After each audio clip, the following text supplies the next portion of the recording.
হঠাৎ করে নিভে গেল কামরার সমস্ত আলো। অমাবস্যার আগমনে বাইরেও জমাট বাঁধা অন্ধকার। ট্রেনের জানলা দিয়েও দেখা যাচ্ছে না কিছু। অস্বস্তিতে সিট ছেড়ে উঠে দাঁড়ালাম। এবার শুনতে পাচ্ছি অসংখ্য মানুষের ফিসফাস আর নিঃশ্বাসের শব্দ। তারা যেন আমার চারপাশে বৃত্ত রচনা করে ঘিরে দাঁড়িয়েছে।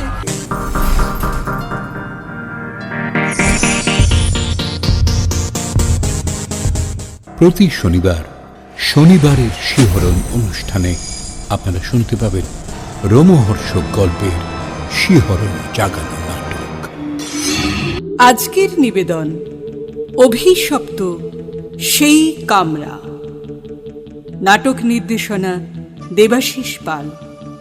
চরিত্রায়নে দেবাশিস পাল, জীবেশ ভট্টাচার্য, সঞ্চয়িতা নাগ এবং স্বাগতা পাল। শুনছেন অভিশপ্ত সেই কামরা। ছুটির দিনে বইয়ের তাক গোছাতে গিয়ে খুঁজে পেলাম মিতুলদির দেওয়া সেই লাল মলাটের নোটবুকটা। মনে হলো এটাকে নিজস্ব ডায়েরির আকার দিই। না, নিত্যদিনের রোজ নামচা নয়, অনেকটা সেই প্রফেসর শঙ্কুর মতো গুরুত্বপূর্ণ আর মর্মস্পর্শী অভিজ্ঞতাগুলোকে লিপিবদ্ধ করে রাখা, অনুভূতিগুলোকেও। মাঝের 2 বছরের নাস্তানাবুদ কর্মব্যস্ততায় নোটবুকটাতে একটা কলমের আঁচড়ও পড়েনি। মাঝে মনে হয়েছিল কয়েকবার, কিন্তু খুঁজেও পাচ্ছিলাম না সেই পছন্দের উপহারটাকে। আজ ছুটির দিন, আর ঘটনাচক্রে বাড়িতে আমি একা। প্রসূন গেছে স্পেশাল অ্যাসাইনমেন্টে পাঞ্জাবের জলন্ধরে একটা স্টোরি কভার করতে। তাই আজ আমার অখণ্ড অবসর। কি করব ভাবছিলাম। লুকিয়ে থাকা নোটবুকটা আত্মপ্রকাশ করে যেন আমার সেই প্রশ্নের উত্তর দিয়ে গেল। শেষ ডায়েরি লিখেছিলাম দেখছি 23শে সেপ্টেম্বর 2023। কফি হাউসে পুরনো বন্ধুদের সঙ্গে পুনর্মিলন। তারপর এই আজ কলমের নতুন আঁচড় পড়বে নোটবুকের নতুন পাতায়। 25শে আগস্ট 2025। এই 2 বছরে জীবনের অভিমুখে বেশ কিছু নতুন বাঁক এসেছে। কর্পোরেট লাইফের দমবন্ধ করা টানাপোড়েনের আবর্ত থেকে বেরিয়ে এসে শিক্ষিকার চাকরি, বিয়ে, মায়ের মৃত্যু, নবদম্পতির নতুন ফ্ল্যাটে স্থানান্তর। তবু সব কিছুকে ছাপিয়ে ডিসেম্বরের হিমেল রাতের সেই হাড় কাঁপানো অভিজ্ঞতা, যা ভাবলে আজও শিহরিত হয় সারা শরীর। ঘুমের মধ্যে দুঃস্বপ্নের রূপ ধরে যা ফিরে আসে বারবার। অত্যাধুনিক 21 শতকে দাঁড়িয়ে সেই ভয়াল অভিজ্ঞতাকে সত্যি বলে মেনে নিতে নিজেরই কেমন যেন কুণ্ঠা হয়।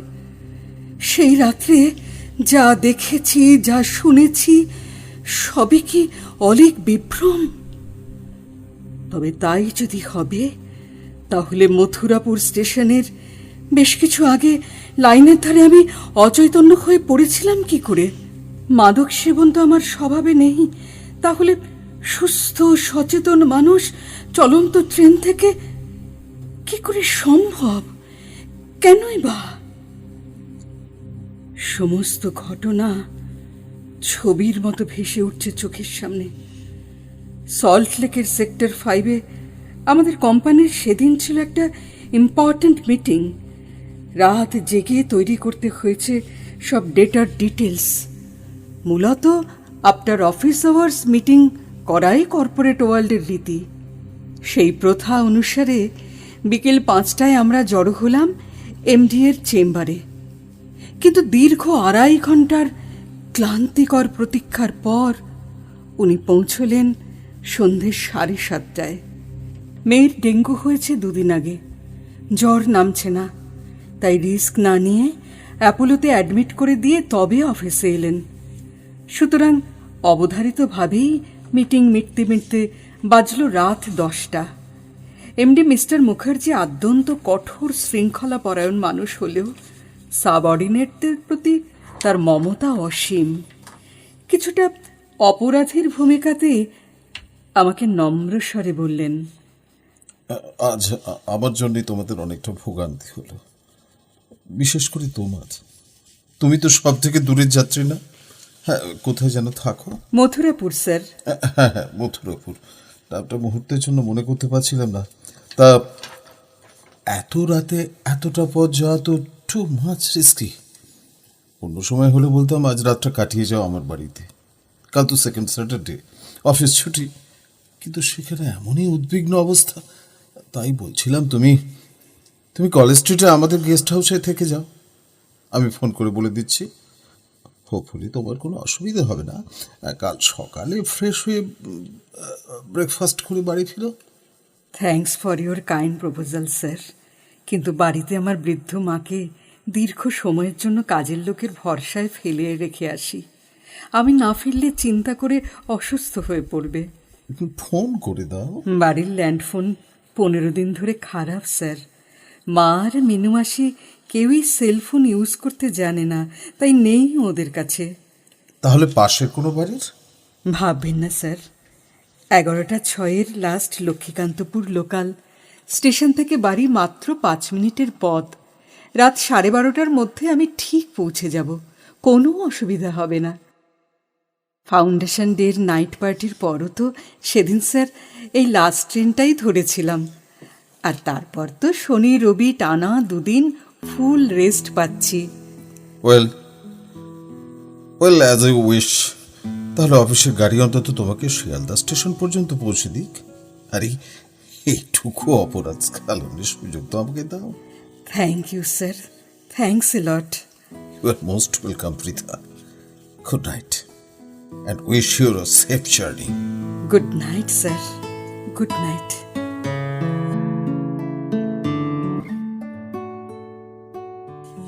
বললাম বটে জোর গলায় কোথাও কোনো অসুবিধে হবে না, কিন্তু একটা চোরা ভয় কাজ করছে মনের মধ্যে। মনে কেমন যেন একটা কু ডাকছে। কই, সেই রাত্রিরে তো এমন মানসিক অবস্থা হয়নি। অবশ্য সেটা ছিল মে মাসের পরিস্থিতি, গ্রীষ্মকাল। আর এখন ডিসেম্বরের কনকনে ঠান্ডায় চতুর্দিককে জনশূন্য নিশুতি করে তুলেছে। অফিসের গাড়ি আমাকে ড্রপ করে দিল ঠিক সাউথ স্টেশনের সামনে। সঙ্গে মান্থলি আছে, তাই টিকিট কাটারও ঝক্কি নেই, শুধু ট্রেনে চড়ে বসলেই হলো। স্টেশনে ঢুকে দেখি ট্রেন অনেকক্ষণ প্ল্যাটফর্মে দিয়ে দিয়েছে। উঠে পড়লাম একটা কামরায় তড়িঘড়ি। নির্ধারিত সময়ে হুইসেল বাজিয়ে চলতে শুরু করলো ট্রেন। কনকনে ঠান্ডা বাতাস দুরন্ত দস্যুর মতো সবেগে ঢুকে পড়ছে কামরার মধ্যে। জানলার ধারের যাত্রীকে অনুরোধ করলাম জানলাটা বন্ধ করে দিতে। ব্যাগ থেকে বের করে গরম চাদরটা ভালো করে জড়িয়ে নিলাম গায়ে। শেষ রাতের শেষ ট্রেনে হকারের সাক্ষাৎ মেলে না। খুব ইচ্ছে করছিল একটু গরম চা খাওয়ার। এক একটা স্টেশন যাচ্ছে আর আমি ঘড়ি দেখছি। প্রায় 2 ঘন্টার পথকে মনে হচ্ছে বহু দীর্ঘ। ফাঁকা ট্রেন ক্রমশ আরও ফাঁকা হচ্ছে। গোচরণে একসঙ্গে নেমে গেল 5 জন প্যাসেঞ্জার, বহরুতে আরও 3 জন। জয়নগর ছাড়ানোর পর দেখলাম ট্রেনে আমি একদম একা। হঠাৎ করে নিভে গেল কামরার সমস্ত আলো। অমাবস্যার আগমনে বাইরেও জমাট বাঁধা অন্ধকার। ট্রেনের জানলা দিয়েও দেখা যাচ্ছে না কিছু। অস্বস্তিতে সিট ছেড়ে উঠে দাঁড়ালাম। এবার শুনতে পাচ্ছি অসংখ্য মানুষের ফিসফাস আর নিঃশ্বাসের শব্দ। তারা যেন আমার চারপাশে বৃত্ত রচনা করে ঘিরে দাঁড়িয়েছে। কল্পিত বৃত্তের বেষ্টনীটা ক্রমশ ছোট হয়ে আসছে, অক্টোপাসের মতো ঘিরে ধরেছে আমাকে। তারপর আমার গায়ে অনুভব করতে লাগলাম সেই নিঃশ্বাসের স্পর্শ। কি প্রচন্ড ঠান্ডা, বরফের মতো সেই অপার্থিব নিঃশ্বাস। ফিসফিসানিটা এবার স্পষ্ট হচ্ছে। কিছুটা ওরা সমবেত স্বরে বলছে, ওকে আমাদের দলে চাই। ওকে আমাদের দলে চায়, আর ও ফিরে যাবে না, ফিরে যাবে না আর ও জীবন্ত ফিরে যাবে মানুষের না। জগতে। জীবন্ত মানুষের জগতে ফিরে যাবে না। মানুষের দলে ফিরে যাবে না। ওকে আমাদের চাই। আমার সারা শরীর তীব্র শঙ্কায় ভারী হয়ে গেছে। এগোতে পারছি না এক পাও। বুঝতে পারছি কি মর্মান্তিক পরিণতি আমার ঘটতে চলেছে। এমন সময় সেই দম বন্ধ করা পরিবেশের মধ্যে দৈববাণীর মতো শুনতে পেলাম এক অলৌকিক কণ্ঠস্বর, কোমল অথচ তীক্ষ্ণ, তীব্র প্রতিবাদের ভঙ্গিতে সে বলে উঠল, না, ওর কোনো ক্ষতি করবে না তোমরা। আমার মতন ওর বাড়িতেও ওর মা আছে। আমার মা এখনো সারাক্ষণ আমার জন্য চোখের জল ফেলে। আমার বড় কষ্ট হয় আমার দুঃখিনী মায়ের জন্য। সরে যাও তোমরা।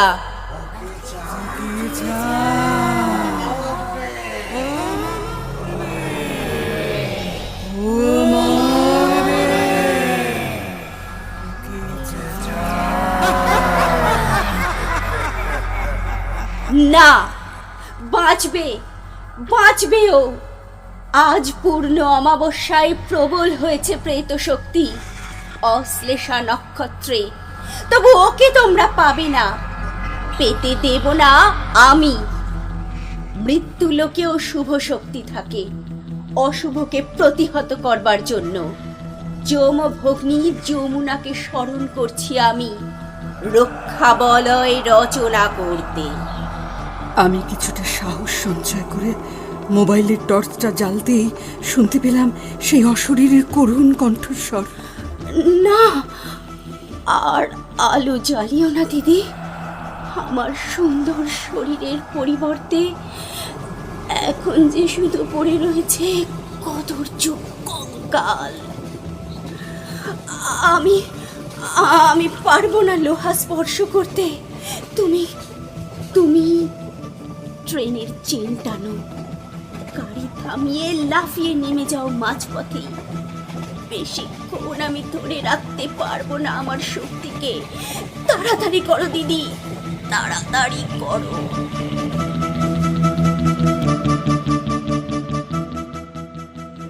তারপর আমার আর কিচ্ছু মনে নেই। যখন জ্ঞান ফিরল দেখলাম সকাল হয়ে গেছে। লাইনের ধারে শুয়ে আছি আমি, আর আমাকে ঘিরে বেশ কিছু মানুষের জটলা। তাদের সাহায্যেই উঠে দাঁড়ালাম আমি। শরীরের দু এক জায়গায় কেটে ছড়ে গেছে। ওরা আমাকে নিয়ে গেল নিকটবর্তী হেলথ সেন্টারে। সেখানে টিটেনাস, ফার্স্ট এড, আর তারপর অবসন্ন দেখে বাড়ি ফিরে। বাড়িতেও তখন মাকে ঘিরে উদ্বিগ্ন প্রতিবেশীরা। কিছুটা ধাতস্থ হয়ে ফোন করলাম প্রসূনকে। বাইক নিয়ে 2 ঘন্টার মধ্যেই ও এসে পৌঁছলো আমার বাড়িতে। দিনের আলোয় সে অলৌকিক কাহিনী ওকে শোনাতে গিয়ে আমার এই সবটা কেমন অবিশ্বাস্য মনে হচ্ছিল। কর্পোরেট ওয়ার্ল্ডের প্রচণ্ড প্রেশারে আমি কি কিছুক্ষণের জন্য হারিয়ে ফেলেছিলাম আমার মানসিক স্থিতি? সব শুনে প্রসূন বলল, আমি কখনো তোমার কোনো কাজে বাধা দিইনি পৃথা, হস্তক্ষেপ করিনি তোমার স্বাধীন ইচ্ছের উপর, কিন্তু আজ করছি। আর 1 মাস পরেই আমাদের বিয়ে। তাই এই 1টা মাস ছুটি নেবে তুমি। এত দূর থেকে এমন বিপজ্জনক ভাবে রাত বিরেতে চলাফেরা করা আর তোমার চলবে না। বিয়ের পর কলকাতায় সেটেল করে তবে অফিসে জয়েন করবে। It's full and final. আমার সব থেকে কাছের মানুষের এই ভালোবাসার শাসনকে উপেক্ষা করার শক্তি আমার ছিল না। আর এই কথাও সত্যি যে ট্রেনের কামরা, তার গতিময়তা, হুইসেল, ইঞ্জিনের আওয়াজ, এর সবটাই আমার কাছে প্রচণ্ড শঙ্কাবহ হয়ে উঠেছিল। আমাদের মথুরাপুরের বাড়ি থেকে স্টেশনের দূরত্ব 5 মিনিটের বেশি নয়। নির্জন রাত্রে ট্রেনের শব্দে চমকে চমকে উঠতাম আমি। সে রাতের সেই ভয়ঙ্কর বিভীষিকা ভালো করে ঘুমোতে দিত না আমাকে। এমনি করে কেটে গেল মানসিক অস্থিরতাময় একটা মাস। বাজলো আমার বিয়ের সানাই।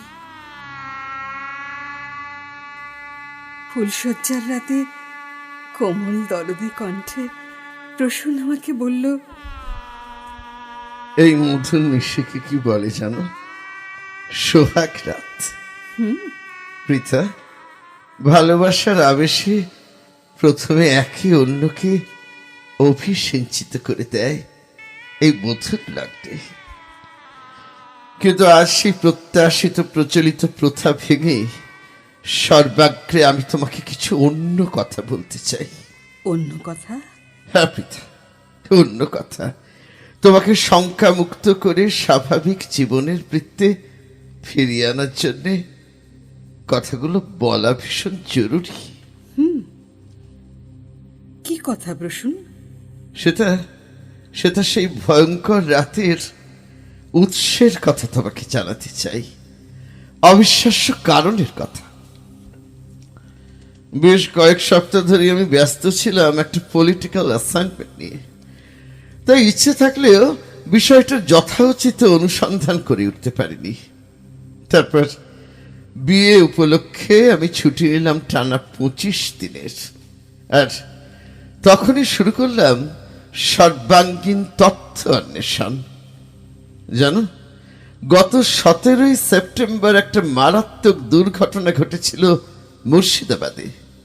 রেলওয়ে ব্রিজ ভেঙে লালগোলা প্যাসেঞ্জারের পরপর 2টো কামরা ডুবে গিয়েছিল নদীর জলে। অসংখ্য মানুষের মর্মান্তিক অপমৃত্যু, নিদারুণ সলিল সমাধি।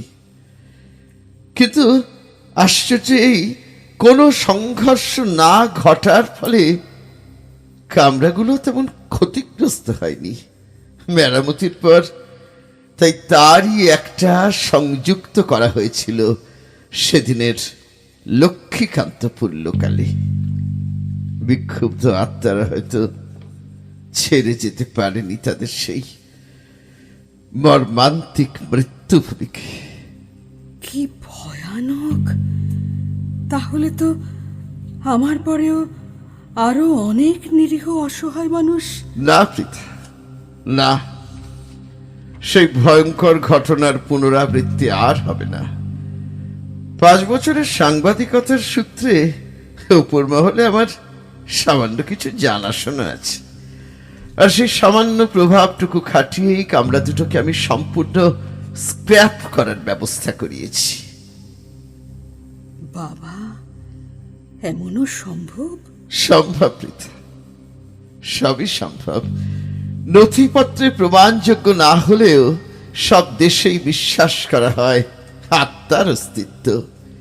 তাই অনেক সিদ্ধান্ত গ্রহণ করা হয় এই বিশ্বাসকে ভিত্তি করেই।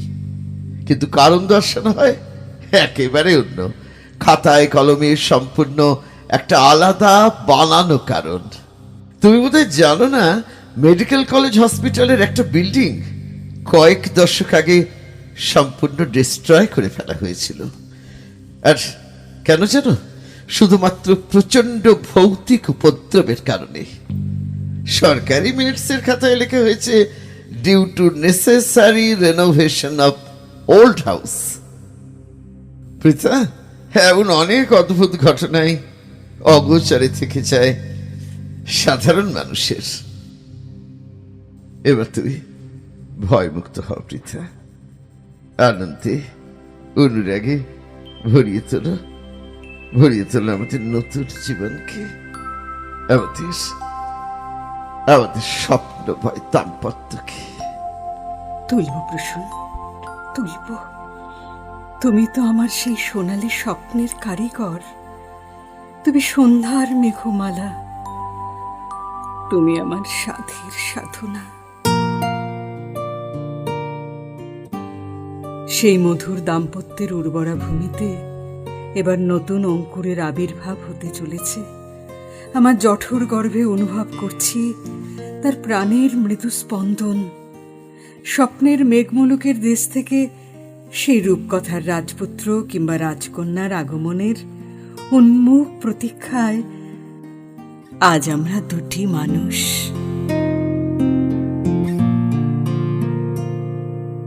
নমস্কার, বাকশ্রুতি ইউটিউব চ্যানেলের পক্ষ থেকে আমি সতীনাথ মুখোপাধ্যায় সমস্ত শ্রোতা বন্ধুদের স্বাগত জানাচ্ছি। আমাদের প্রতিটি নাটকের প্রয়োগ পরিকল্পনায় রয়েছেন দেবাশিস পাল। শব্দগ্রহণ স্টুডিও আবহ। যন্ত্রানুষঙ্গ সুব্রত বাবু মুখোপাধ্যায়। আবহ নির্দেশনা সন্দীপ দে। গ্রাফিক্স পরিকল্পনা ও প্রচার ভাবনায় রয়েছেন ড্রিম রিড কোম্পানি, প্রীতি বিশ্বাস পাল এবং ডক্টর দীপায়ন পাল। প্রধান উপদেষ্টা সতীনাথ মুখোপাধ্যায়, কাজল সুর এবং জীবেশ ভট্টাচার্য। আপনারাও আপনাদের লেখা কোনো ভৌতিক গল্প, কোনো নাটক কিংবা অভিজ্ঞতার কথা আমাদের লিখে পাঠাতে পারেন। মনোনীত রচনা লেখকের নাম সহ প্রচারিত হবে শনিবারের শিহরণ অনুষ্ঠানে। মতামত ও রচনা পাঠানোর ঠিকানা শনিবারের শিহরণ, প্রযত্নে দেবাশিস পাল ও স্বাগতা পাল, 37 নম্বর অখিল মিস্ত্রি লেন, কলকাতা 7,09,000। চলভাস 9830386953 এবং 9830386952। আমাদের চ্যানেলটিকে সাবস্ক্রাইব করে আমাদের পাশে থাকবার অনুরোধ জানাচ্ছি। শনিবারের শিহরণের এবার নতুন সংযোজন, রোমাঞ্চকর গল্প পাঠ, বুধবারের ভুতুরে কথা। খুব শীঘ্রই আসছি আমরা এক ব্যাগ ভূতের গল্প নিয়ে। অপেক্ষায় থাকুন ও শুনতে থাকুন বাকশ্রুতি ইউটিউব চ্যানেল।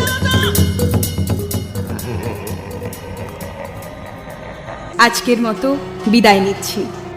আবার আসব আগামী শনিবার বাকশ্রুতির শনিবারের শিহরণ অনুষ্ঠানে এমনই এক রোমাঞ্চকর নাটকের সম্ভার নিয়ে। নমস্কার।